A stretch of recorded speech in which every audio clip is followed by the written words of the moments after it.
So this is the other side of adversity with Dr. Dan Margolin. I've got a very exciting podcast for you today.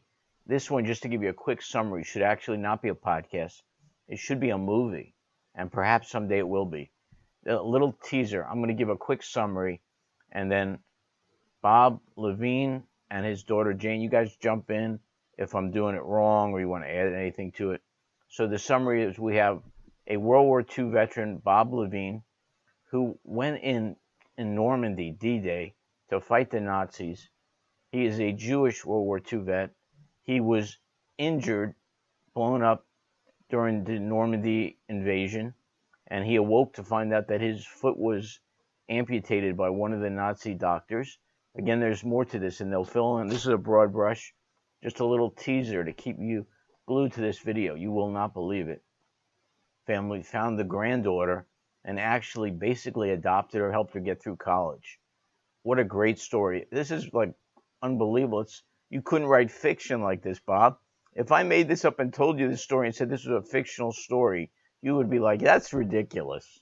It's a history lesson. I have other things that the dog tag that we wore. This is a dog tag. You have it? Okay, yeah, please add whatever you want. I was just going a broad stroke. Let's start to fill in the details. How did you were 19 at the time. Now you are 95. How did a 19-year-old kid from the Bronx go get caught up in Normandy Beach? Can you give us that story a little bit? Well, the story starts with the Army coming to my high school to recruit students to a special course they were offering, Army Specialized Training Program, ASTP. And we all signed up thinking, hey, what a wonderful opportunity. What were they painting it as? Like, did you guys realize what you were facing and what was going on with the extermination of the Jews in those camps, or were you completely unaware of that? That's why to this day, when my dog tag has my name and everything, and on the very bottom it has H for Hebrew.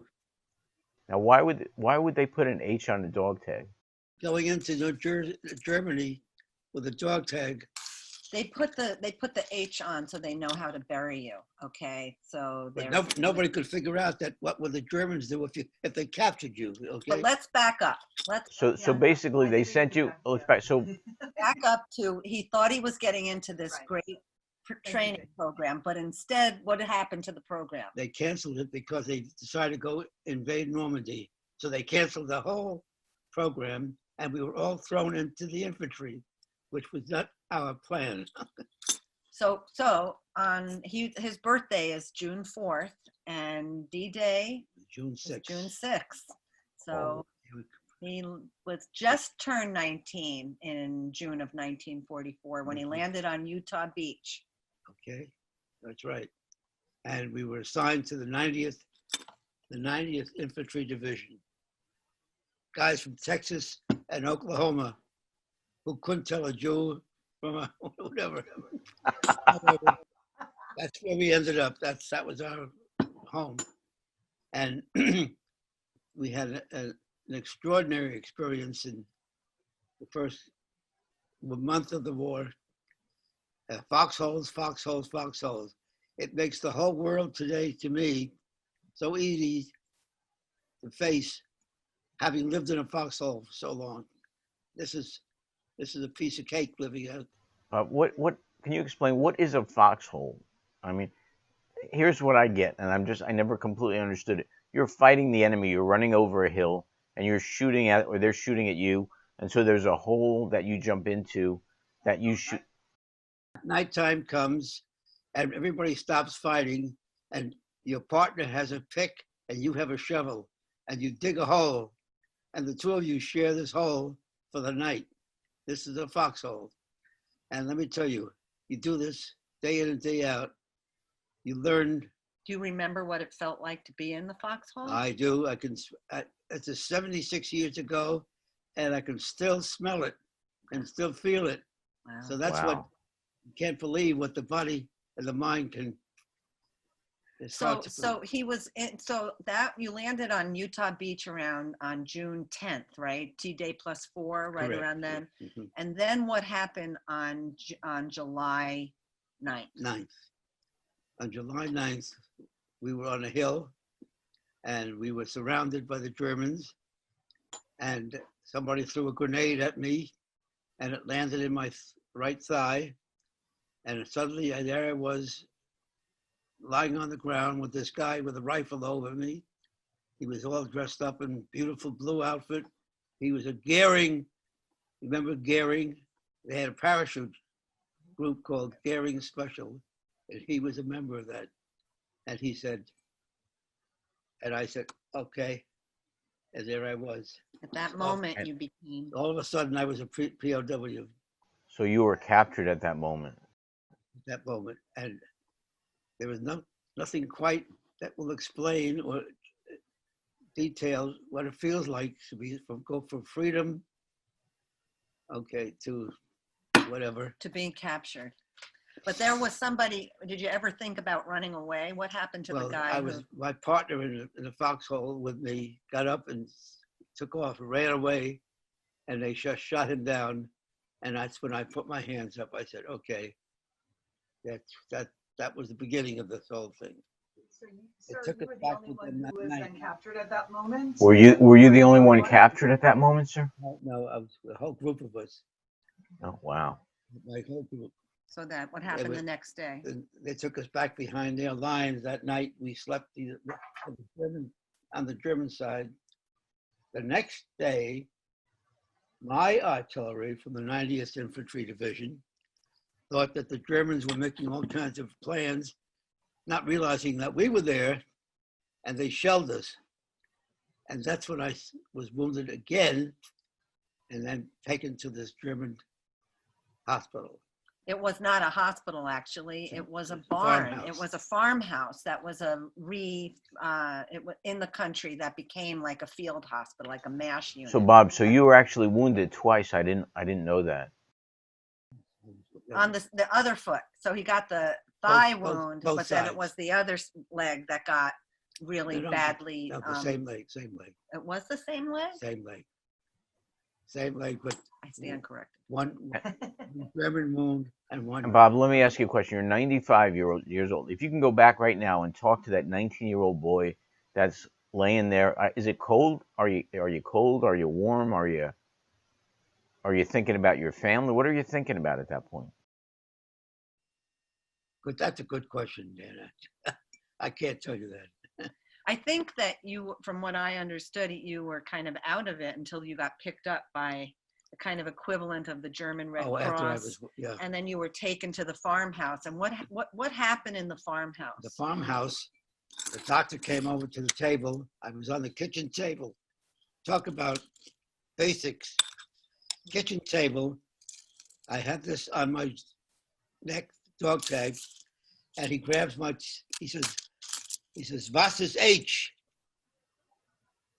And I looked at him and I said, there goes my 20th birthday. I never believed I would wake up.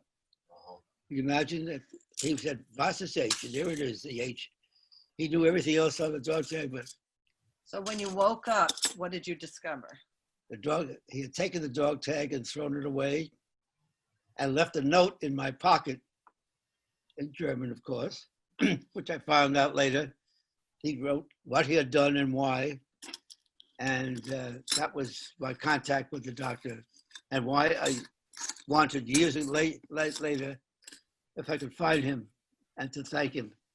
Because basically I had said goodbye and I never expected to wake up. So he saved me. He saved my life. Okay, then flash forward 38 years. Why did you go back to Normandy? I had visited with a group going to Italy, going back on a sightseeing tour. What was the name of it? It was a talk tour, a talk tour. It was a trip that you and Mom, it was a So tour. this was in 1981. You go back to Normandy, basically on a sightseeing tour. No. Italy. First, 1980, they went to Italy on that tour, there was all veterans going back to visit their places in Italy that they had been. I said to my wife, how about going back to France the next summer. next summer? Why don't we take a trip to Normandy? Her brother was living in Paris, and we'd visit. You decided to go to Normandy. You So decided it to go to was Normandy. it was 1981, 38 years after. 38 And years? They discovered that I was from the 90th Division, and they said there's somebody nearby whose town was liberated by the 90th. Can I just back up? So he went to the beach, Utah Beach, which is where he landed. And there's a little museum at the beach, right? Yes. And when you went to the museum, there was a book. Yeah. And Yeah, sign in. Yeah. if you were part of the invasion, they said, sign in. And they said there's somebody here who wants to meet you. And that was a man from the town of Perrier. His name was Henri. And he wanted to meet men from the 90th who liberated his village. So he, Wow. Wonderful. so when he, I told him my story, and he said, would you like to find the doctor? And wow, that started the whole, he's the reason it started. so you would save the note all these years, Yeah, right? I had the note. And you So the sent note it the to doctor gave you, you saved it. That again, you were saving it because somewhere deep down you said one day I'm going to find who this doctor was, because he saved your life by hiding the dog tag that said that you were Jewish on it. Well, it's sort of amazing that you did save the note. It's unbelievable. Went from that hospital to MASH unit to he was then sent to Rennes and was a POW in a hospital. POW hospital. And you kept that note with you all Yes, that time. Kept that note. Well, that's right. And then it traveled back from after you were liberated. That was, So that is pretty incredible that Yeah. the note survived. yeah. But the note had a lot of information on it. The Germans were very good record keepers. And so, And they had his number, and that's how we finally located his name. And unfortunately, he had passed away, but his family just could not believe that there was a Jewish soldier looking for their father and their husband, whatever. Uh-huh. And they invited us back to Germany the following summer. And we, So Henri and his wife and my dad and my mom all went to Germany to meet Dr. Voll's family. And when you first spoke to them, did they speak English? Yeah, they were, yes, right? yes. They were yes. very well educated. What do you even say to the family? How do you introduce yourself, or what's the first thing you said to them? Remember what you said when you first met them, when you Oh, the walked family? into his family, to Maria? What did you say? Yeah. That I can't. But I was so impressed with how beautiful the home and how friendly they were. And what was the toast? What was the toast at the dinner? What did he say? You remember? At the toast, they said, without you, Bob, we'd still be saying, Heil Hitler. Yeah. That's Wow. when I was in the right room. Okay. And like I said at the beginning, my grandfather was in Buchenwald. He was in a concentration camp. And Bob, thank you for your bravery. Really, we love our veterans because of their bravery. We're living in a world that is free, and thank you for that. Thank you for the freedom my daughter enjoys, my family enjoy. Thank you for your bravery. God bless you, sir. You tell a little history that you will never read in our history books, but this is what happened. Those who had this H on their H on dog their tag. jacket and were sent, they were taken out of there. When they were captured, they were sent to something close to Buchenwald, a work camp called BERGA, Berga. If you have to look it up on the Google it. Google Berga. Google BERGA. Prisoner of Now, this war. is where, so American soldiers that had H on their dog tag were identified as Jewish, and they were sent to a work camp. And again, that's sort of a lost history. Nobody even knew that we had prisoners of war that were in those kind of camps. In Jerusalem, they are listed in Jerusalem on the wall. What do they call that? the friend, for the, not, for the Holocaust. mhm, The Holocaust. They became part of the Holocaust. victims of the Holocaust. Victims of the Huh. Holocaust. Our government sent us into that kind of a. This is not his real dog tag, by the way. It's a It's a facsimile. substitute. So he had someone make a replica of his original dog tag. So let me just understand. So the government sends you soldiers in and identifies the ones that are Jewish, just so they know where to be buried, whether to be buried in a Jewish grave. I mean, it doesn't make a lot of sense. Whoever did that idea, huh? Who came up with that one, huh? Yeah. That was very important. Well, if you go to Omaha and you look at the cemetery, you see crosses and you see Jewish stars on the graves. So that's what they were doing, yes. But anyway, there are not too many people who know what happened to those Jewish soldiers who were captured. And had to go to Bourbon. This is my story. And this was the Nazi doctor's granddaughter, basically, that you helped. Yeah. That you helped. Several of his grandchildren he's had relationships. They come to New York. They always saw him. They all have Cornell shirts. Yeah, that's right. We're a Cornell family here. So they had a very close connection with the entire family, with the doctor's widow, the doctor's 3 children, and then multiple grandchildren. A very strong connection. So it was really their story, the whole Normandy thing, because my mother could speak French, and she was a real conduit and a great communicator with so many people there. I mean, they went back many, many times after that initial trip in 1981, and they were honored. And I became a friend of Henri's village. Yeah, and there's the 50th and the 60th anniversary of D-Day, and on other times. And, the French really, are so appreciative. I mean, grown men would come up to him on the street and hug him and start crying and thank you for, liberating us. And I don't think you felt like that as a 19-year-old, right? No, not way. What if you were, in that hospital bed in Rennes, okay, when you were lying there, and if someone were to tell you, this is my little contribution to the world. Let's hope it works out.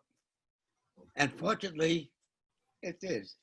It did. That's why today, every day is a sunny day to me.